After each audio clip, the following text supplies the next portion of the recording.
Chris and Ginny Peterson are lucky to even be here today to tell their story. They both survived an attack by Richard Ramirez, the Los Angeles Night Stalker.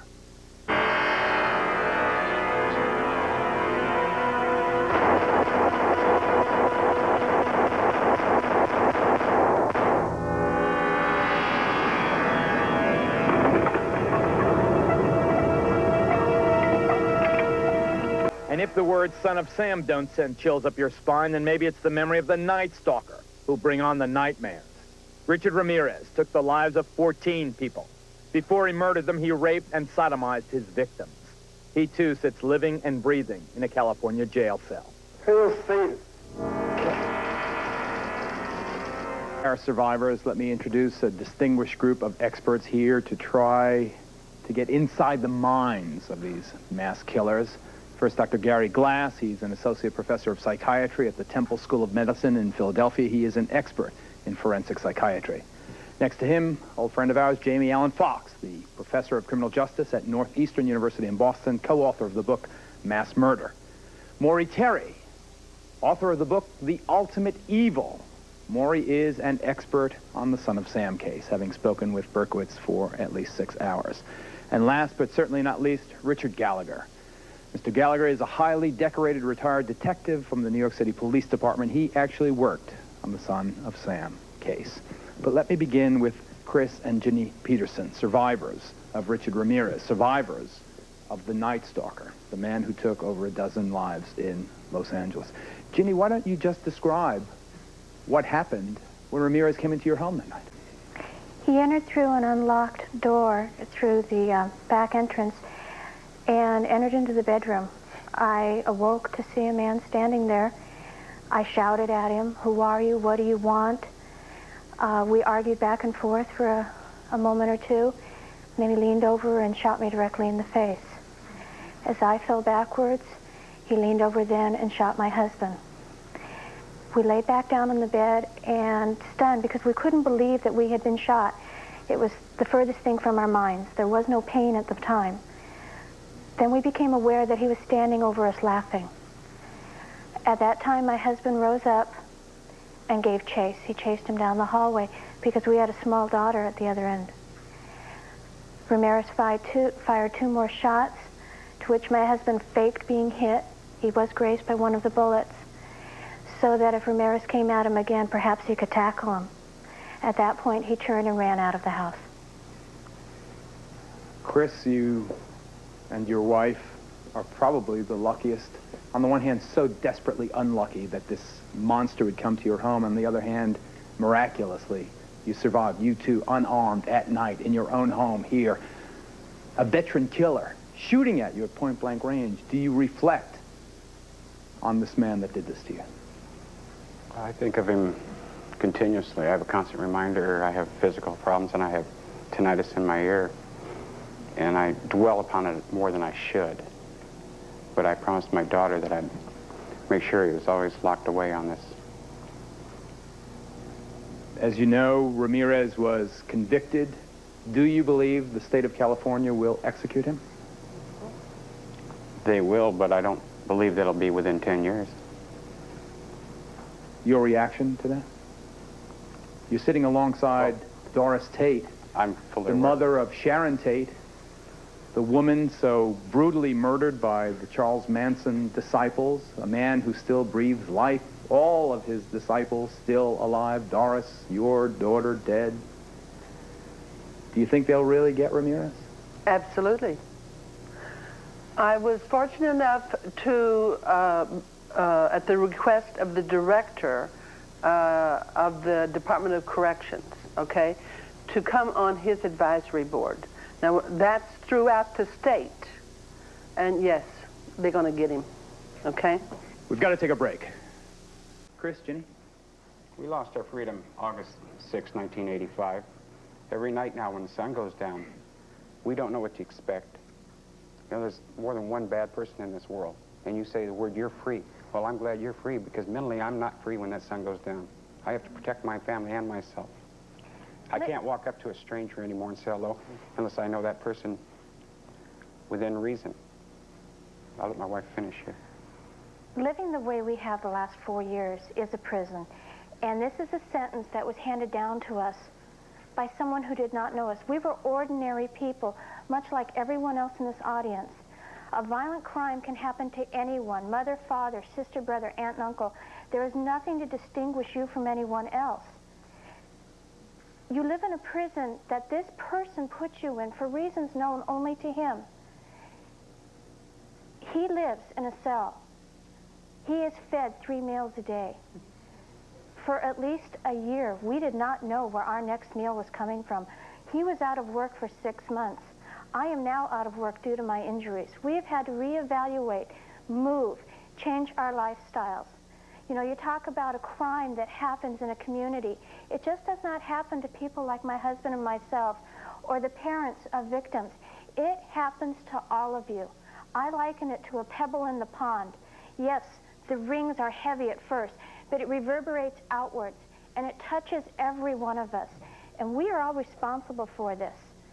I really feel that we owe it to ourselves to stand up for what we believe for and to go out and fight for it.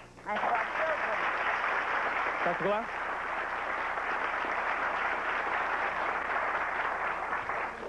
I couldn't agree more in a certain sense with the Petersons and other people on the panel.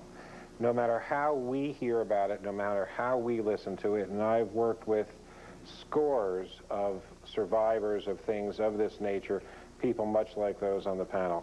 There is no way, no matter how often we hear it, that we can feel the pain that they feel. That's correct, and I give that to them, and there's no way that we can experience what you've experienced. On the other hand, it is also real that the issue of the death penalty is literally a political issue. There are times in society when the world is willing to allow that to happen because we're very conservative and we're into retribution. And there are other times when society is more free and more liberal and we say, that's not the way to go. The people that we're talking about today, these are the highlights, the creme de la creme of the terrors, of the monsters, as Geraldo refers to them. The fact is that society, the legal system responds in a large part to societal demands. No mass murderer, in my knowledge, and Dr. Fox and I were talking about this, has ever been found not guilty by reason of insanity, although many of them were clearly crazy. While it is theoretically possible that any one of these people can indeed be paroled, it has not happened yet. The reason it doesn't happen... It will. The reason it doesn't happen is because of you, because of shows like this, and because of the effort by the public. The judges will not parole for that reason. If you are quiet and this doesn't occur, the person who's not known, the non-Charles Manson, the guy who shoots someone at McDonald's, where that person can get parole, that person can have things. Let me just go to Doris here, who has devoted her life through the group, the Parents of Murdered Children, to keeping not just Charles Manson, but his family of killers behind bars. Because you remember, I will bet $1 million that there's not a person in this audience that can name all of the people who actually did the stabbing of Sharon Tate and her pregnant belly. Except me. Except Doris. People who should never get out of prison are focused, Dr. Glass. Before the break, with the interchange here was like a therapy group in my office, and I feel compelled to make an interpretation. We're not talking about money. We're talking about revenge and hurt and pain. Whether it costs $3 a day or $3,600 a day to keep someone in prison is meaningless. Whether someone can paint or has carpeting is meaningless. When you've lost as much, please, when you've lost as much as these people have lost, you have nothing but revenge to try and hope for. That's what they're looking for. But I would like to suggest that the death penalty to these people, taking away some of their amenities, is not going to ease the pain. It's not going to take away your suffering. Yes, my sister-in-law's father was murdered by a man who they don't think can be convicted because he confessed the crime to another man. That man called the police and told him. Then he murdered that man. And they said, now what do they think of laws that protect criminals to their advantage because they can't use hearsay evidence? And he murdered the person he confessed to. They found they can convict him of that murder. Let me just say in general terms, excuse me, without, you know, stirring up the emotional pot here, Maury, I'll give you the first shot.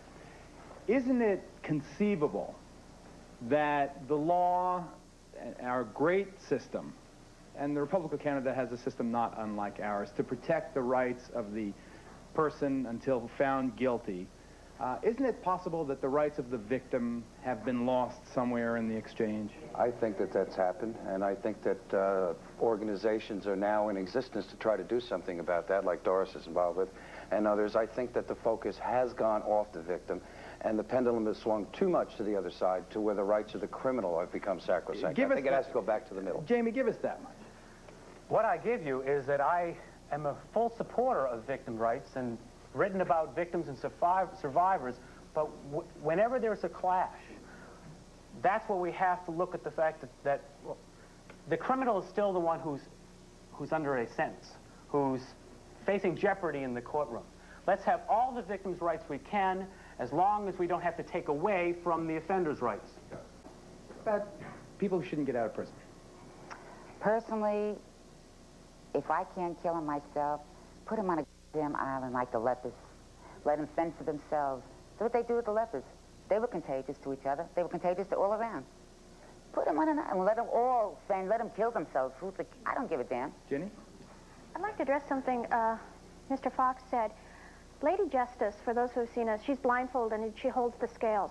And while I dare not speak for all of us, I think people here will agree with me. We are not asking for any more than what the criminal has. We would just like to see those scales balanced. You can talk to so me. that we have equal opportunity to have our voices heard.